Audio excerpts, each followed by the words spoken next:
Hey there mga may love, Scorpio! So, thank you so much everybody no, sa palagian ninyong pag-support and love for me. Hi pala sa mga new viewers, ako po si Yan. At kung hindi niyo pa nos mga mahal no, meron pa po tayong other channel.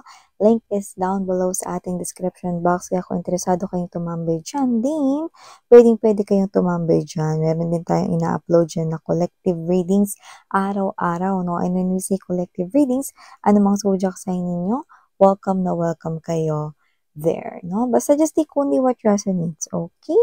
At wala tayong gender dito, so babae, lalaki, LGBT, everybody welcome. Pwede rin pong mag-switch yung mga roles dahil possible talaga magkapalit-palit dahil isa itong general reading.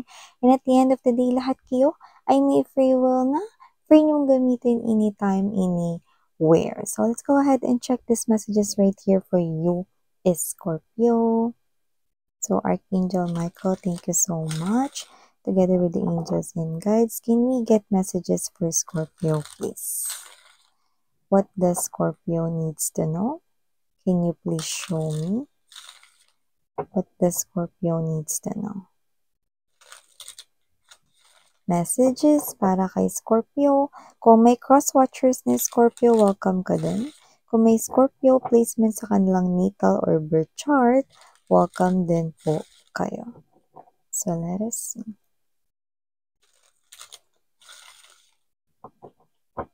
Okay, so let's go ahead and check these messages right here for you, is Scorpio. So you do have here, babe, the Four of Wands. Meron ka rin ditong Knight of Swords energy, Five of Coins, Temperance, Double card energy, Page of Swords, Ace of Wands, King of Cups, and the Sun card energy. Maganda yung love life, ha? Single Scorpions out there! Okay, nakikita ko matatapos na ang inyong single era dahil may new love kayo dito. Medyo hindi nga lang siya magaling mag-express ng kanyang emotions and feelings rito, no? At saka mahiyain din siya. Pero carry lang, kasi nakikita ko na ikaw lang rin naman ang kanyang magiging one and only. At ang The Sun card energy, nakikita ko na magiging masaya ka sa piling niya at bubuo kayo ng masaya na family. So yan mga babes, LGBTQs of course, welcome din kayo. Basta ito yung klase ng energy na hindi kayo iiwanan, no? Magsistick siya sa inyo, no, up until his or her last breath. So definitely for my single Scorpions out there, you've got new passionate love for each other, no? New love is coming in. Nakikita ko na mag-aalab ang inyo rito, no, na connection, no, hanggang sa mauwi ito sa pagtitinginan, may equal give and take, may reciprocity, and I'm seeing you marrying that person. Marriage card is right here. At ang pinakamaganda, Sun card pops out, no? This person will make you happy. Bubuo kayo ng happy family, no? So, nakikita ko dito na kung sino man to, Scorpio, definitely. Single era will soon end, and this person is coming in pretty faster than before. Knight of Swords energy. Siya yung klase ng energy, mga babes, no? Na magpapatuloy, no? Na gumawa ng action rito, no? Para protektahan kayo. Okay? Yun nga lang, hindi siya masyadong showy sa kanyang emotions and feelings. Maybe sa public, you know. Medyo nahihiya siya rito, no? Pero super thankful siya kapag nagkakilala na kayo. You know? Lalo na pag nagkaroon na ng relationship at lalo na kung nagkaroon na ng commitment sa inyo. Yan. So, nakita rin ako dito ng energy, no? Na posibleng kayo ito na gumagawa ngayon ng paraan. Kasi parang merong mga energies ng Scorpio out there na posibleng medyo short ang inyong pinansya. So, nakita ko dito ng aid or solution sa inyong problem. Yan, no? Possible na isang mature man or mature woman ang makatulong sa inyo. Pwedeng tito at tita ninyo. Pwede rin naman mga babes, no, na someone na older sa inyo, like ate, kuya na, no? Yan. So, maaaring makahiram kayo ng pera sa kanya or matulungan niya kayo rito kung meron man kayo rito gustong sideline or side hustle na hinahanap, no? So, someone mature ang makakatulong sa inyo is Scorpio. Yan, no? So, matik na 'yan 'no, kasi yung iba gumastos talaga nitong holiday season, 'di ba? So, mahaba kasi talagang Christmas celebration natin at saka alam naman natin 'no, pagka Kapaskuhan 'no, marami tayong binibigyan ng gifts 'no. So, maaaring naglabas talaga kayo ng malaking money this Christmas or holiday season 'no. Pero carry lang, hindi niyo naman tinitingnan yung anggulo na yun 'no. Pero maaaring meron kasi kayo ditong pinaggamitan pa ng ibang na iba pang pinaglaanan ninyo ng pera kaya nakita ko nag-short yung financial ninyo pero carry lang, may solusyon na dito at may tulong na ritong paparating. Yan 'no. Maliban sa tulong yung paparating, nakakita rin ako dito ng isa pang person na paparating sa inyo. Itong person na 'to mga babes 'no, ay ang pinagkamalan mong destiny mo noon, pero mali ka. Yung iba ex-husband niyo 'to, ex-wife niyo 'to, pero yung iba ex-boyfriend, ex-girlfriend lang. Yung iba naging ka-live-in niyo 'to ha, yun ang nakita ko dito.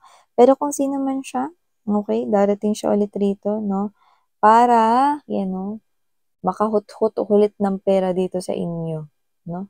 So, nakikita ko dito mga babes 'no, na ang tingin niya sa inyo rito ay madali kayong utuin kagaya ng dati 'no. Ang ice cream na 'to ay simbolo na madali kayo rito na mauuto, hindi dahil mahilig kayo sa ice cream. Siguro iba, maaaring yun ay sign and clue 'no, na posibleng kayong tinutukoy dito but doesn't have to be. This ice cream symbolizes na madali pa rin kayong mauto. Yun ang akala nitong mokong na 'to. Dahil nakita ko dito Scorpio 'no, nadala na kayo at basang-basa niyo na siya. With the Page of Swords energy, okey, nakita niyo na ang kanyang true colors. Kaya nakikita ko rito na alam niyo na kung paano makipag-deal dito sa ex ninyo 'no.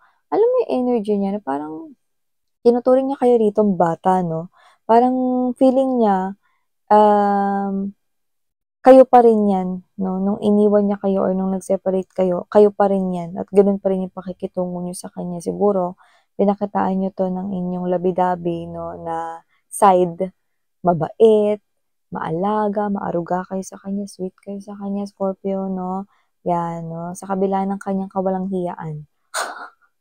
At ngayon magbabalik siya rito para mangungutang talaga or para manghut-hut dito 'no.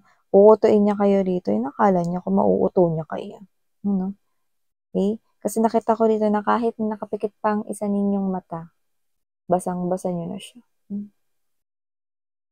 okey? Alam mo mga babes 'no, this is you. I think, mas align ka na ngayon sa iyong sarili at sa mga goals and dreams mo sa life na mas makabuluhan yun kaysa makipag-deal sa mga walang kwentang energies, 'di ba?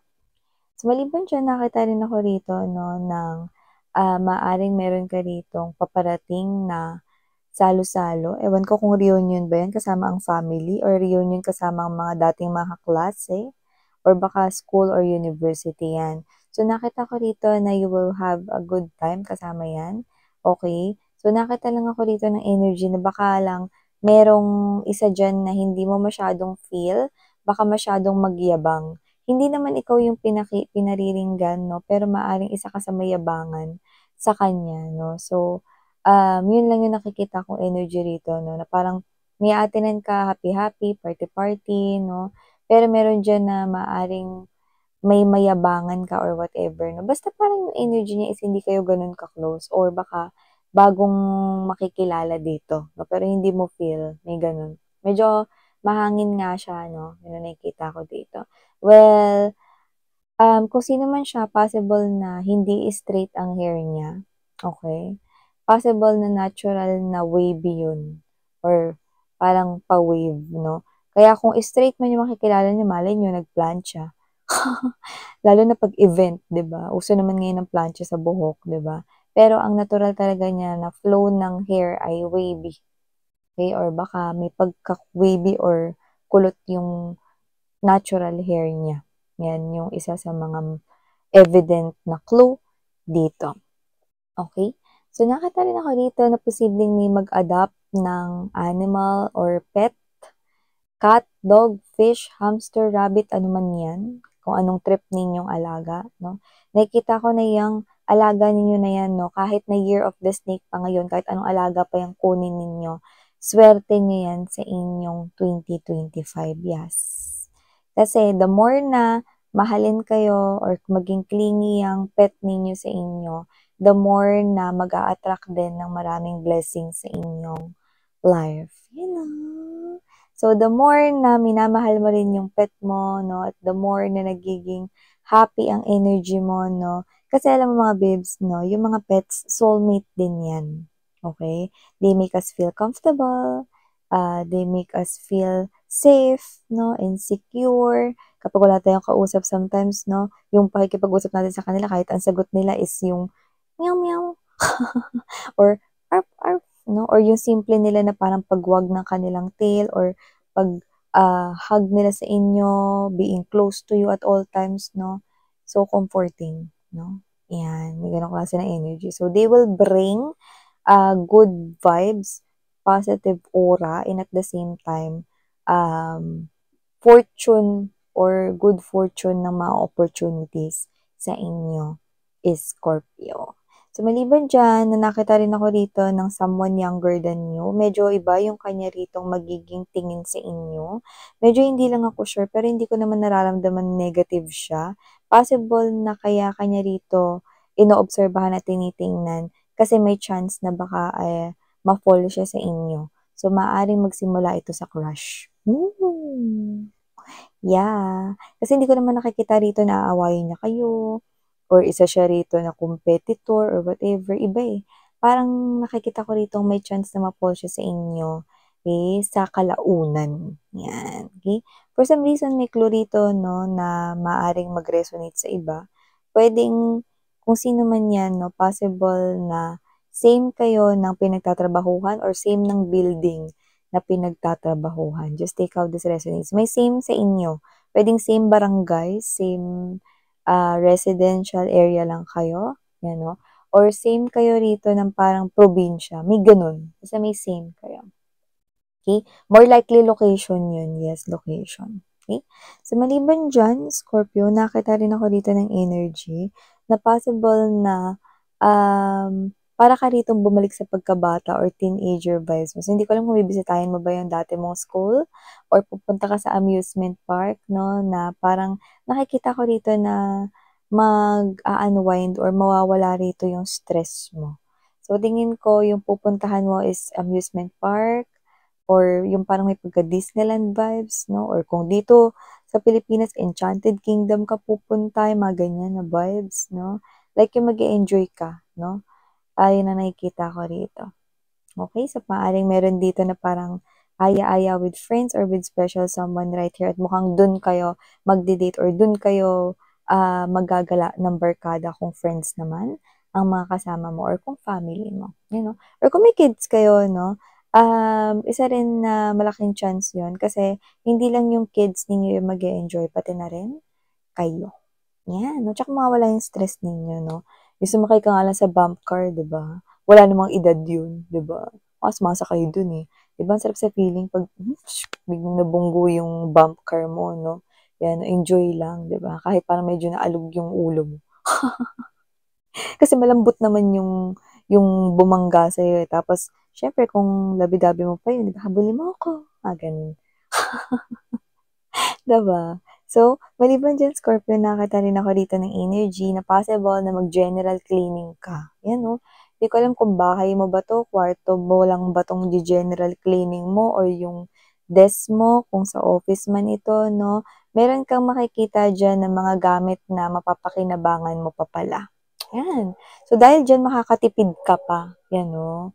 So, may ganong klase ng energies dito. Minsan kasi may mga bagay na parang nakasiksik lang, tas pwede pa pala magamit, no? May sticky notes ka pa pala, pero bumili ka nung nakaraan. See? May mga, in short, may mga little na mga bagay ka ritong matatagpuan na magagamit mo pa pala. Yan. So, speaking of mga bagay, meron rin ditong bagay na hihingin or aarborin sa'yo, pero baka hindi mo ibigay. You know? So, nakikita ko rito na mukhang meron ditong isa sa malapit, baka mga friends mo to, or friend mo, I mean, or baka pinsan mo to, someone here na posibleng, uy, akin na lang yan, ganda.